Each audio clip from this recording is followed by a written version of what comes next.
Thought I saw Newton, but I don't see him now. Okay, go ahead. Where's the microphone? Thank you. We'll go Newton, Dustin, Tom Jensen. Yeah, Jimmy, you started off today saying there's a curiosity of what's going to happen when the car goes backwards. Will it go airborne? Is it a curiosity, or is there a fear involved with that too? And do you feel like NASCAR has done all they can to try to prevent that? And there's always fear associated to crashing here. I mean, things can happen. I feel that we're a heck of a lot safer than we've ever been here. And directionally, we know that this is better and all that kind of thing. In a weird way, too, I've always joked around, and I'll say this, and I'll be the guy that's upside down this weekend, but if you're going to wreck and be out of the race, you want the damn thing to be spectacular. And just smashing the wall and losing the right front is kind of not spectacular. So if you're going to go out, might as well go out upside down on fire. But, and I say that, and I'll be that guy. But I think that we've made big steps with the spoiler or going to the spoiler that should keep the car on the ground. I mean, if you think about it, a wing going one way creates downforce, going the other way creates lift, and we don't have that situation anymore. All right, let's go Dustin, Tom Jensen, Mike Mulhern. Dustin Long, Landmark Newspapers, to your left, Right here, far Jim. left. Jimmy. Way left, sorry. Way left. Obviously, you've raced with Jeff. I mean, 2007 had to deal with fighting for a championship, so this is nothing new. I guess the question is, as things get ramped up, and maybe they can't get more ramped up than a championship, but I'm guessing as things get ramped up, how do you keep this being just a healthy rivalry and not getting into anything else and not spreading into the teams and causing some issues there if there becomes issues between the two of you? Yeah, that's a good question. I really believe it boils down to communication. And Jeff and I talked.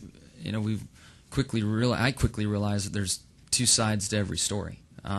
So through that and communicating, and you feel wronged in a situation, and then he reminds me of something he felt wronged before, and then I'm like, okay, well, then this happened, and so it's like, what came first, the chicken or the egg? Where did this start?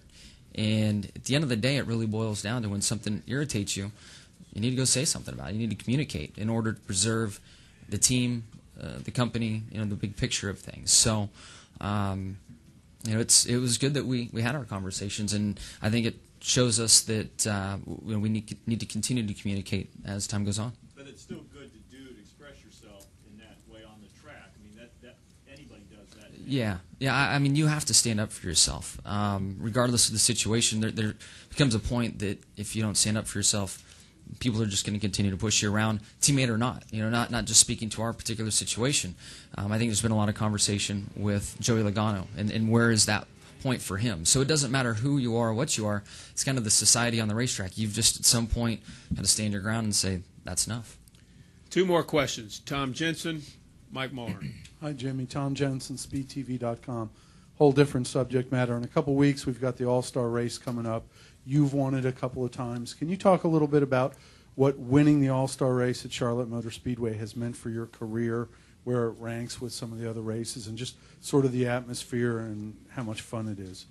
And to me, the All-Star race is right there in the top 3 or 4. When you look at Daytona 500, Brickyard, if you look from a pay perspective, it's probably the second largest, I guess it'd be the second largest race to win. But it leaves a feeling inside of you that you're so proud that you won our All-Star event. Everything that's on the line with the purse side of it also helps rank it some more. But it's those two wins that I have there are really, really special to me. I'd say top 3 or 4. All right, finish it up with Mike Mulhern. Mike Mulhern, MikeMulhern.net. The closing rate. You guys had a big plate at Daytona. You looked pretty good at that. What do you think about the closing rate here? Could you deal with more closing rate, a bigger plate, or would you rather have a shorter closing rate, or what's your thinking about that? All right, so in the test, we had a variety of combinations, and it worked backwards than what we had all thought. So the higher drag package would create more closing rate, and you'd think that the more drag would allow the cars to meet a threshold and create opportunities to pass. But at the same time, since you had all this drag, it would slow the car down. The other combination would be less drag and a larger restrictor plate. So out of those two, you would think bigger restrictor plate equals faster speeds. We saw the opposite. the smaller plate with the bigger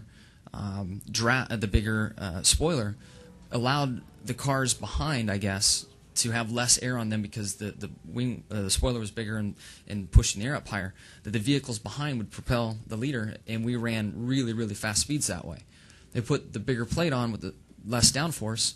Yes, we ran a faster lap by ourselves, but in the pack, we were much more controlled and contained. So it was a really interesting discipline to go through, and I'm thankful that they had so many cars here so we could figure this out, because it worked backwards in what we really had all thought. And you think it's solid for Sunday's race? You have to go out here in the next few minutes and find something surprising. I've heard this phrase before, and I believe it's true, and you're going to have 30% of the people that love it, 30 that hate it, and 30 that don't care. You have, if you create the opportunity to pass, the speeds are going to be really high. We're going to see a lot of crashes. You're going to have the garage area disliking that. If you create the other scenario where the cars may run a little faster speed, don't have the closing rate, the drivers are going to love it. The fans are going to think, we didn't see the race that we wanted to.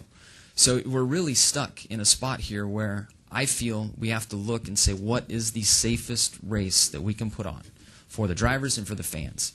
And at that point, I mean, yes, people aren't going to be happy because I think there's going to be less energy in the draft, but we have to put a stick in the sand somewhere and say this is why we're doing it. And I believe that's where we're at. It is the safest combination.